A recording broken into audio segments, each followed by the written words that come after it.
पुढील कार्यक्रम प्रसारित करणारे आहेत जॉयसमेर मिनिस्ट्रीचे मित्र आणि भागीदार. आपण त्याच्या प्रेझेन्सची इच्छा बाळगायला हवी.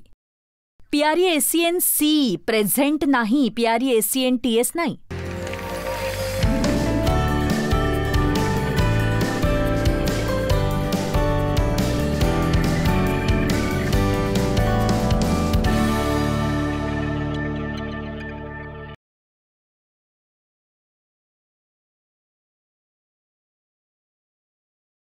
तू माझ्या शत्रूच्या देखत माझ्या पुढे ताट वाढतोस. आता हे सगळं काय आहे तर सर्वप्रथम मेंढपाळाच्या दृष्टिकोनातून तो मेज म्हणजे त्या पर्वतावरची एक अशी थोडीशी उंच अशी सपाट जागा जिथे पोहोचणं अवघड असतं, पण तिथलं गवत मात्र अतिशय उत्तम असतं. कधीकधी परमेश्वर आपल्याला एखाद्या अशा कठीण जागेची वाट दाखवतो, कारण एकदा तिथे पोहोचल्यावर ते आपल्यासाठी सर्वोत्तम असं असतं. आणि मेंढपाळ आधीच जाऊन त्या ठिकाणी गरजू गोष्टी आहेत की नाही, मेंढरांच्या फायद्याच्या गोष्टी आहेत की नाही याची खात्री करतो आणि गवत आणि इतर काही उत्तम झुडपं शोधतो आणि तो विषारी झाडांचीही चाचणी करतो, कारण त्याला माहीत असतं. आणि मला हे खूप आवडतं, अशी काही फुलं असतात जी खूप सुंदर दिसतात पण घातक असतात.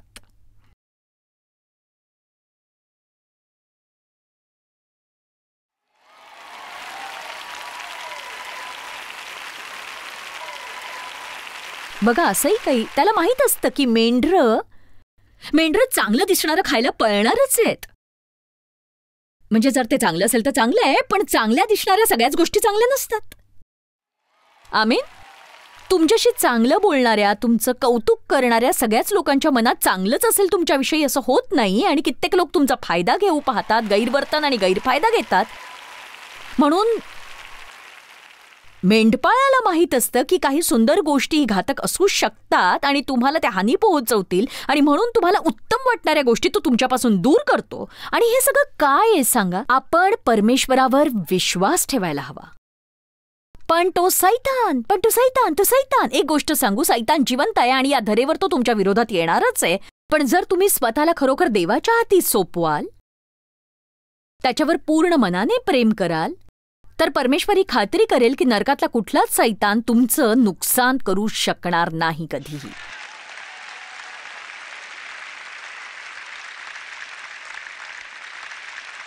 आता बघा, मला विश्वास आहे की परमेश्वर सतत मेज तयार ठेवतो.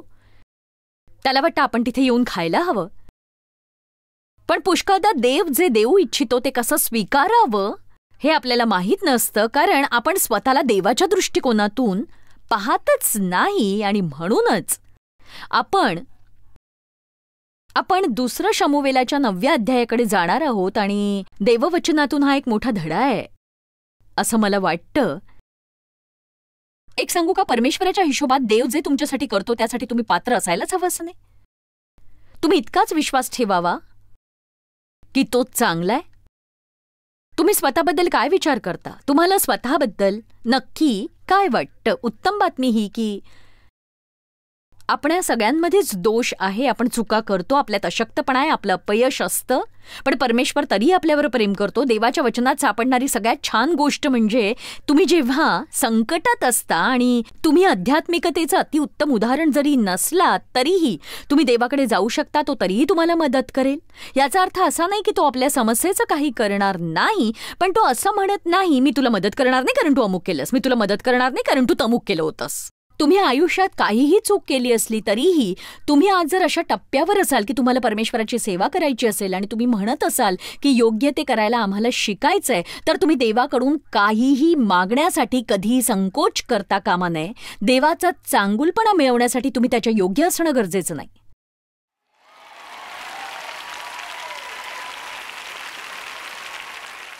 परमेश्वरा, माझ्या कल्पनेपलीकडे मी तुला मला आशीर्वादित करण्याची आणि माझी भरभराट करण्याची विनंती करते. आणि बघा, त्याच्या पुढे तुम्ही सैतानाकडून ऐकाल पण तू त्याच्या लायक नाहीस. आणि तुम्ही ख्रिस्तात कोण आहात हे तुम्हाला माहीत असेल तर तुम्ही म्हणाल हो, हीच तर शुभवर्तमानाची सुवार्ता आहे.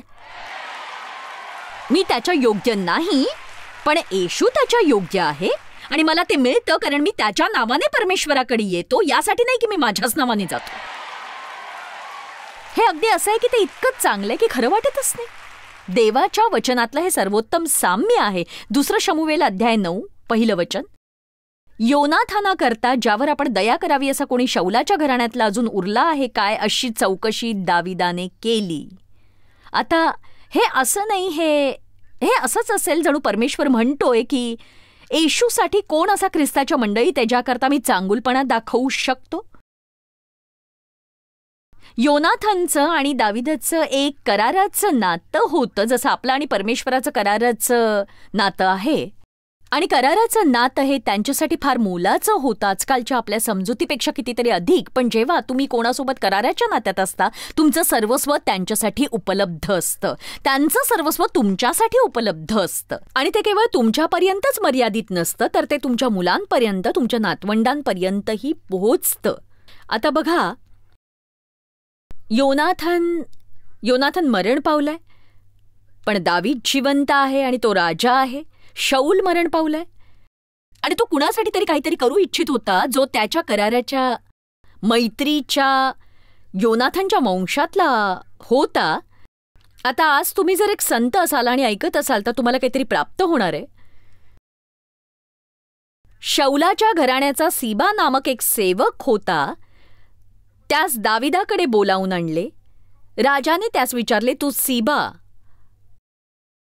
सीबा आहेस काय? त्याने म्हटले, मीच तो आपला दास. राजाने त्याला विचारले, ज्यावर देवप्रित्यर्थ मी दया करावी असा कोण शौलाच्या घराण्यात अजून आहे काय? आणि तो म्हणतो, होय योनाथन. आता 3रं वचन पहा. होय, योनाथनाचा एक पुत्र अजून आहे, तो पायाने लंगडा आहे. आता याचा अर्थ असा होतो की हा इकडे असा मनुष्य आहे ज्यात सर्व अयोग्य अशा गोष्टी भरल्या आहेत. तुम्हाला मदत करावीशी वाटेल अशी व्यक्ती नाही, तो कुठल्याही मदतीच्या लायकीचा नाही. त्याच्या आयुष्यात बऱ्याच समस्या आहेत. आणि राजाने विचारले, तो कुठे?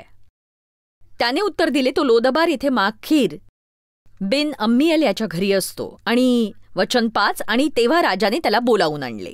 आणि 7व्या वचनात मला हे आवडतं. दावीद त्याला म्हणाला, भिवू नको, तुझा बाप योनाथन याकरता मी तुझ्यावर अवश्य दया करीन. एक सांगू, परमेश्वर तुम्हाला म्हणू इच्छितोय, घाबरू नका. तुम्ही पूर्वी केलेल्या चुकीच्या भीतीत जगू नका. अगदी आज सकाळी ती केली असेल तरीही येशूसाठी मी तुमच्यावर दया करीन.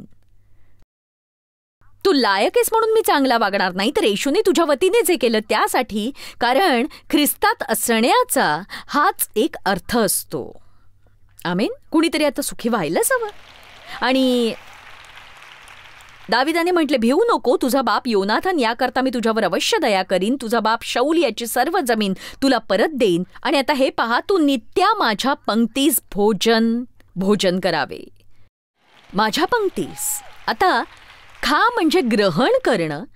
आणि खरं तर आत्तापासून अध्यायाच्या शेवटपर्यंत 1, 2, 3, 4दा तो म्हणतो, माझ्या पंक्तीस भोजन करावे, माझ्या पंक्तीस भोजन करावे, माझ्या पंक्तीस भोजन करावे, माझ्या पंक्तीस भोजन करावे, जरी तू दोन्ही पायाने लंगडा असलास तरीही. आणि हे म्हणजे माझ्यासाठी याने एक अद्भुत अशी गोष्ट अनेक वर्षांपूर्वी केली, जेव्हा मला याचं प्रकटीकरण झालं. कारण माझ्या आयुष्यात सगळ्याच गोष्टी अयोग्य झाल्या. जरी मी आता देवाची सेवा करणारी ख्रिस्ती होते, मी येशूने माझ्यासाठी काय योग्य केलं यापेक्षा मी केलेल्या अयोग्य गोष्टींवरच अधिक लक्ष देत होते. माझं लक्ष परमेश्वरावर अधिक असण्यापेक्षा पापाकडे अधिक होतं. मी म्हटलं, माझं लक्ष परमेश्वरावर अधिक असण्यापेक्षा पापाकडे अधिक होतं. कुणाला हे समजतंय का? तुमच्या चुकांवर लक्ष केंद्रित करू नका, तर त्या कबूल करा. परमेश्वराकडे त्यासाठी क्षमा मागा आणि पुढे जात राहा. तुमची नजर त्याच्यावर ठेवा आणि प्रार्थनेत खंबीर राहा. पुढे व्हा. परमेश्वराला तुम्हाला जे हवं, ज्याची गरज आहे ते सगळं मागा. तुम्हाला आवडणाऱ्या गोष्टी सुद्धा न भीता हे सगळं करा. तुम्ही त्या योग्य आहात म्हणून नव्हे, तर तुम्ही परमेश्वराचं मूल आहात म्हणून. आणि येशूच्या नावाने तुम्ही या.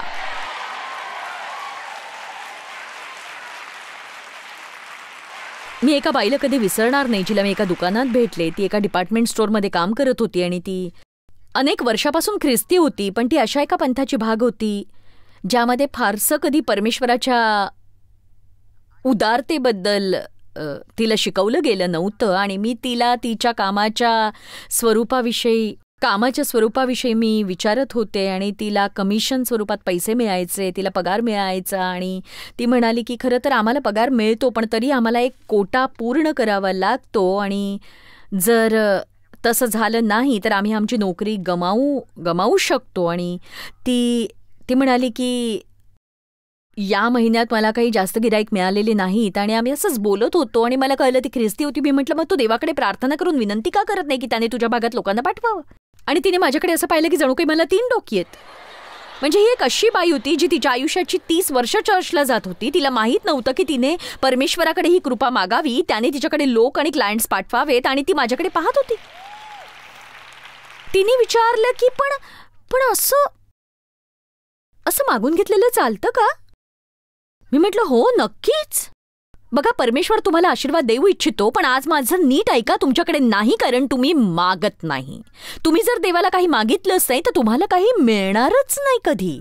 आणि मी तर म्हणेन की देवाला नेहमी थोडं अधिकच मागा, म्हणजे त्यातला अर्ध जरी मिळालं तरी तुम्हाला खूप काही मिळतं.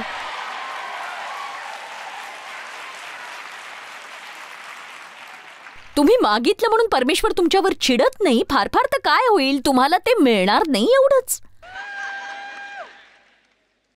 म्हणून घाबरणं बंद करा. आता हे बघा, वचन 8, तो प्रणाम करून म्हणाला, आपण अशा माझ्यासारख्या मेलेल्या कुत्र्यावर कृपादृष्टी करावी. असा आपला दास कोण आहे? असा आपला दास कोण आहे? आता एक समस्या होती. मला तुम्हाला पुन्हा विचारावं लागणार आहे, तुम्ही स्वतःकडे कसे पाहता?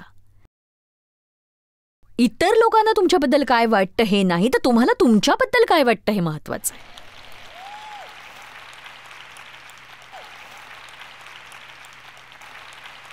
परमेश्वर त्याच्या वचनात जसं म्हणतो तसे तुम्ही स्वतःकडे पाहता का? तुम्ही अजूनही सैतानाचं खोटं नाटं ऐकताय का? सांगा. तुम्ही शांतपणे एक लक्षात घ्या. तुम्हाला असं वाटतं की देव जे तुम्हाला देतो त्याच्या लायक बनून तुम्ही ते कमवायला हवं, पण त्याची दया ही दररोज नवी असते. आमेन. आणि तो जर रोज नवीन दया बनवत असेल तर आपण कालची सगळी संपवायला हवी आणि उद्यासाठी तयार असावं. आणि 10व्या वचनात म्हटलंय, आणि तू माझ्या पंक्तीस नित्य भोजन करशील. आणि वचन 11 म्हणतं, आणि तू माझ्या पंक्तीस नित्य भोजन करशील. वचन 13 म्हणतं, चला 13वं वचन वाचूया, आपण एकत्र पाहू. मफीबोशेत यरुशलेमात राहिला, कारण तो राजाच्या पंक्तीस नित्य भोजन करत असे. तो दोन्ही पायांनी लंगडा होता. मला हे फार आवडतं. जरी त्याच्या जीवनात अशक्तपणा आणि अपयश होतं, त्याने राजाच्या पंक्तीस नित्य भोजन करणं थांबवलं नाही, कारण आपल्याला तसं करता यावं म्हणून येशूने आपल्यासाठी किंमत मोजली. आमेन.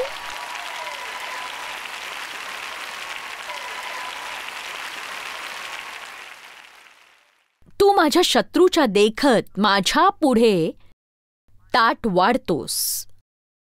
आणि मला हा भाग फार आवडतो. एक सांगू, कुणाचा नाश करता येईल हे पाहण्याकरता सैतान डरकाई मारणाऱ्या सिंहासारखा येतो. पण माझी इच्छा आहे की तुम्ही हे समजून घ्यावं, तुम्ही अडचणीत असलात तरीही जीवनाचा आनंद लुटा. मला नाही वाटलं तुम्ही ते ऐकलं. तुम्ही अडचणीत असलात तरीही जीवनाचा आनंद लुटण्यात काहीही गैर नाही.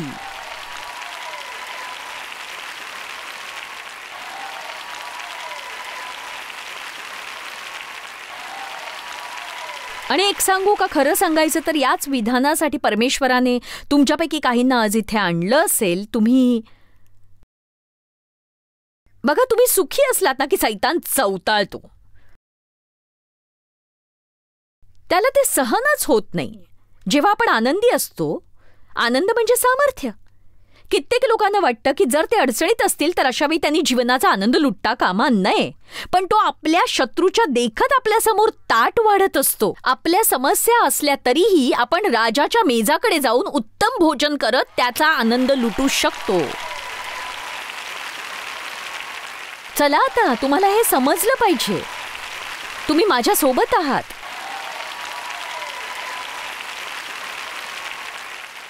तू माझ्या डोक्याला तेलाचा अभ्यंग करतोस.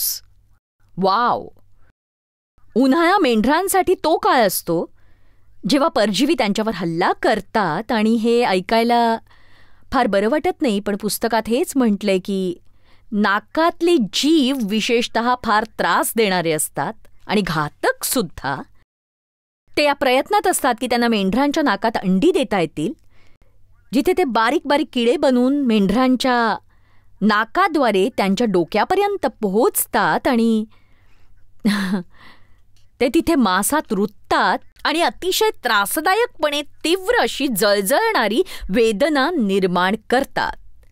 आता तुम्ही विचार करताय, ठीक आहे जॉयस, आता हा काय प्रकार आहे ते सांग.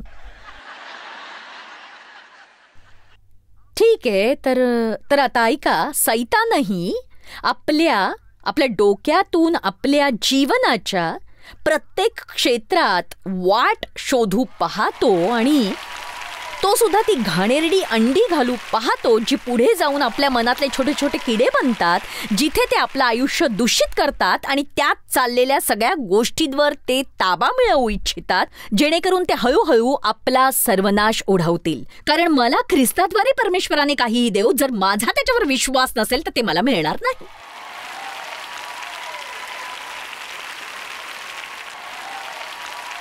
तुझ्यासोबत तुझ्या विश्वासाप्रमाणे होवो. मी आज उत्तम बातमीसाठी विश्वास ठेवते. मला विश्वास आहे. मी रोज म्हणते, देवा, मी सुवार्तेची अपेक्षा करते. बघा, मला तुमचं माहीत नाही, पण मला प्रोत्साहनाची गरज असते. एक सांगू, मी कष्ट करते. म्हणजे मी आज घरी जाईन, थकलेली असेन, देव पुन्हा बेसबॉलचा खेळ बघत बसेल, तो माझ्याशी बोलणारही नाही. आमेन. नाही, म्हणजे त्यात गैर काहीच नाही, त्याला ते करता येतं, याचा मला आनंद आहे. पण काही चांगल्या बातमीची गरज असते. आणि मी हे शिकले की लोक माझ्या अपेक्षेप्रमाणे देत नसल्याने मी त्यांच्यावर चिडता कामा नये. मी देवाकडे जाते, मला हवं ते त्याच्याकडे मागून त्याला त्याची सोय करू देते. पण आता हे बघा, तुम्ही जर कशाचीच अपेक्षा केली नाही तर तुम्हाला काहीच मिळणार नाही. आणि तुम्ही अपेक्षा करणारच नाही जर तुम्हाला वाटत राहिलं की तुम्ही त्याच्या योग्य नाहीत किंवा योग्य असायला हवं. मी असं म्हणत नाही आपण आपलं भिकार आणि भयंकर असं जीवन जगत राहावं आणि देवाने त्याच्या आशीर्वादांचा वर्षाव आपल्यावर करत राहावा. मी देवावर प्रेम करणाऱ्या लोकांविषयी बोलते, जे चुका करतात आणि तुम्हाला तुमच्या चुकांबद्दल वाईट वाटतं आणि तुम्ही खरोखर नीती मार्गावर आहात. तुम्ही रोज चमकत जाताय, पण तरीही तुम्ही नेहमीच असायला हवं अशा ठिकाणी पोहोचलेले नसता. मी काल म्हटलं तसं देवाचे आभार माना की तुम्ही पूर्वी होता तिथे नाही. मी पूर्वी होते तिथे मी नाही, पण मी मध्येच कुठेतरी आहे. माझं मन देवावर भाव ठेवत राहणारच आहे. बस झालं, स्वतःवर चिडणं बंद करा. तुम्ही नेहमीच आणि सगळं योग्य पद्धतीने करू शकत नाही म्हणून स्वतःवर चिडचिड करता ती बंद करा.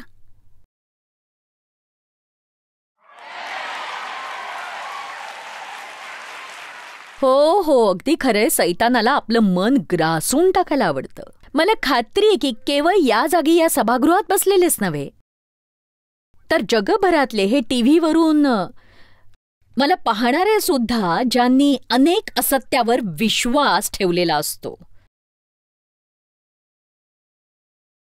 कुणास ठाऊक सैतानाने तुम्हाला वर्षानुवर्ष किती असत्य सांगितलं असेल, ज्यावर तुम्ही सत्य समजून विश्वास ठेवला. आणि ते समजण्याचा एक मार्ग म्हणजे वचन काय म्हणतं ते शोधणं.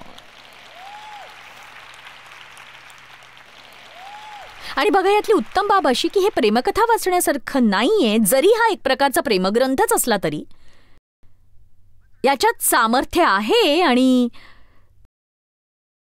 तुम्हाला जेव्हा वाटेल की तुम्ही निरुपयोगी आहात, तेव्हा तुम्ही पुष्कळदा वाचाल की तुम्हाला देवासोबत योग्य करण्यात आलंय.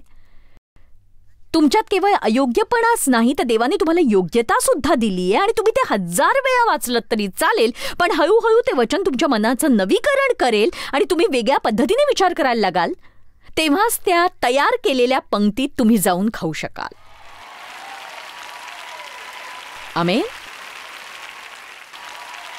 या संदेशातली एक आवृत्ती मी कित्येक वर्ष प्रचार करते. कोणास ठाऊक, बहुधा 25 वर्षांपूर्वी माझ्या मुलांनी हा प्रचार ऐकला, जिथे मी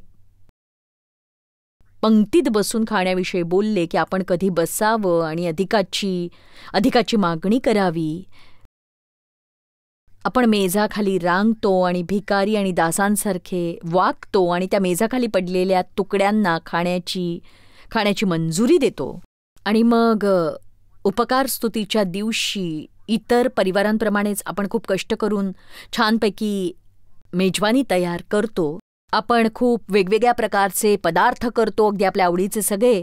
मी या सगळ्या गोष्टी मेजावर आणल्या, अगदी त्या मेंढपाळासारख्या जो ती भूमी शोधतो आणि सगळं तयार ठेवण्याची खात्री करण्यासाठी कष्ट करतो की सगळं चांगलं असावं. तर ते सगळे टीव्ही बघत होते आणि विविध गोष्टी करत होते. मी इथे मेज तयार केला, डायनिंग रूममधनं हाक मारली. मी म्हटलं, चला जेवायची वेळ झालीये, चला जेवूया. आणि माझी मुलं बाहेर आली आणि टेबलच्या खाली रांगायला लागली आणि म्हणाली की आई, आम्ही या जेवणाच्या लायक नाही आहोत, आम्ही फार वाईट आहोत, आम्ही मेजावर बसूच शकत नाही आई, खरंच आम्ही वाईट आहोत, तू एक काम कर, आमच्यासाठी काही तुकडे खाली फेक आणि आम्ही इथेच बसून ते खातो. बघा, माझ्यासाठी आश्चर्याची गोष्ट ही होती की जरी मला माहीत होतं की ते काय करतायत, मला त्याची लाज वाटली आणि मला वाटलं की तिथे जमिनीवरून उठा आणि इथे वर येऊन बसा तुम्ही. मी कष्ट करून हे जेवण बनवलंय, तुम्ही इथे या आणि हे जेवा तुम्ही. आणि एक सांगू का, परमेश्वर तुम्हाला आज तेच सांगू इच्छितोय. बघा,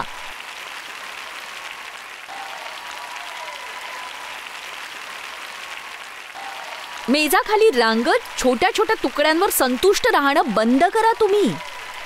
आणि जर परमेश्वर म्हणतोय मेज तयार आहे, तर उठा आणि त्या मेजावर बसून खा आणि जे मिळालं ते आवडलं तर लाज मानू नका, उलट म्हणा आणखी मिळेल.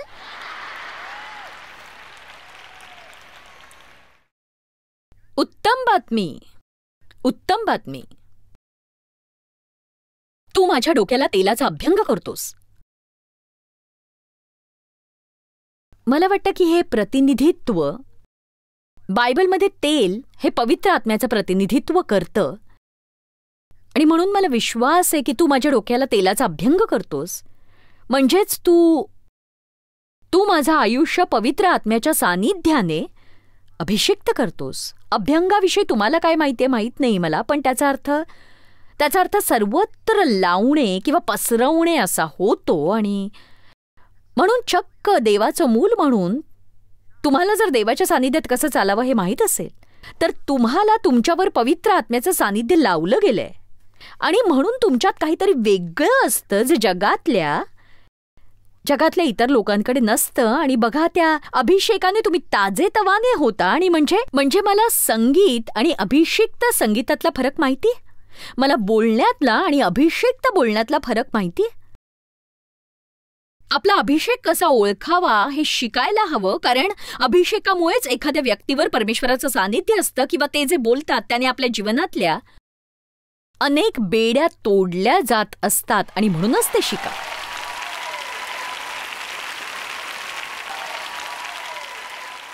तू माझ्या डोक्याला तेलाचा अभ्यंग करतोस. दाविदाला त्याच्या आयुष्यातले देवाच्या सानिध्याचे महत्त्व माहीत होते आणि ही त्या मेंढपाळ दाविदाची सगळ्यात महान अशी गोष्ट होती. स्तोत्रसंहिता 27:4 माझ्यासाठी जीवन परिवर्तित करणारं होतं ते. तो म्हणतो, परमेश्वराजवळ मी एक वरदान मागितले, त्याच्या प्राप्तीसाठी मी झटेन. ते हे की माझ्या आयुष्यभर परमेश्वराच्या मंदिरी माझी वस्ती व्हावी, म्हणजे मी परमेश्वराचे मनोहर रूप पाहत राहीन व त्याच्या पवित्र स्थानी ध्यान करीन. आणि परमेश्वर मला हे शिकवू लागला. म्हणजे अशी एकही गोष्ट नव्हती जी मला हवी होती माझ्याकडे. माझ्या मते सुखी ख्रिस्ती होण्यासाठी लागणाऱ्या गोष्टींची एक मोठी यादी होती. आणि जेव्हा मी असं म्हणायला लागले की देवा, या सगळ्या गोष्टींपेक्षा मला तुझी गरज आहे, आपण प्रभूच्या हातापेक्षा त्याच्या चेहऱ्याचा शोध घेणं शिकायला हवं. आपण त्याच्या प्रेझेन्सची अपेक्षा करायला हवी. PRESENCE त्याचे प्रेझेंट्स नाही, PRESENTS नाही. पटतंय का? मी सांगते, माझी छोटी कुत्री आहे, ती माझ्यासोबत वावरली तर तिला सगळंच मिळतं आणि ती माझ्या मागे फिरत राहते, माझ्या पायाशी बसते, तिचे छोटेसे पाय वर करते, माझ्या मांडीवर येऊ इच्छिते. एके रात्री ती माझ्या मांडीवरची देवच्या मांडीवर जाऊन बसली आणि मी म्हटलं की अगं हे बरं नाही, तुला माझ्यामुळेच घर मिळालंय. तुला हे घर का मिळालं तर तू मला हवी होतीस म्हणून.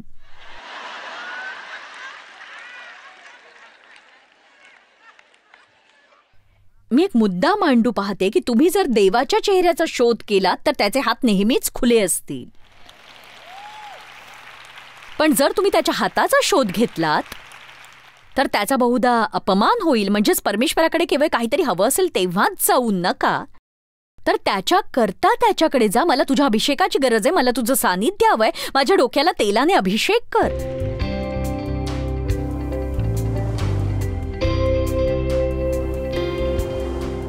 बघा, आपण नेहमीच लक्षात ठेवायला हवं की परमेश्वर हा उत्तम मेंढपाळ आहे. आणि एक सांगू, जरी तुमच्या आयुष्यात अशा काही गोष्टी असतील ज्या फारशा चांगल्या झाल्या नसतील, परमेश्वर तरीही चांगलाच असतो. कारण तो जो आहे त्याचा तुम्ही शोध घ्यावा आणि तितकंच नव्हे तर तो तुमच्यासाठी जे करू शकतो त्यासाठी, जसं मी म्हणते, त्याच्या मुखाचा शोध घ्या, हाताचा नाही.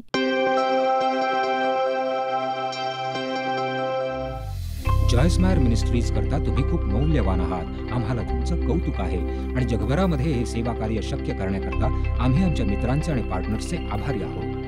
आम्ही एकत्रितपणे भुकेल्यांना खाऊ घालतो, गरिबांना वस्त्र देतो आणि राष्ट्रांना सुवार्ता सांगतो.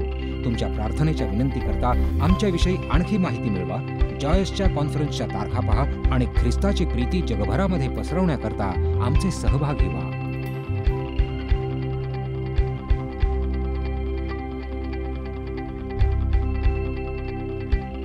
याचा सर्व खर्च जॉयस मायर मिनिस्ट्रीचे मित्र आणि भागीदार करत आहेत.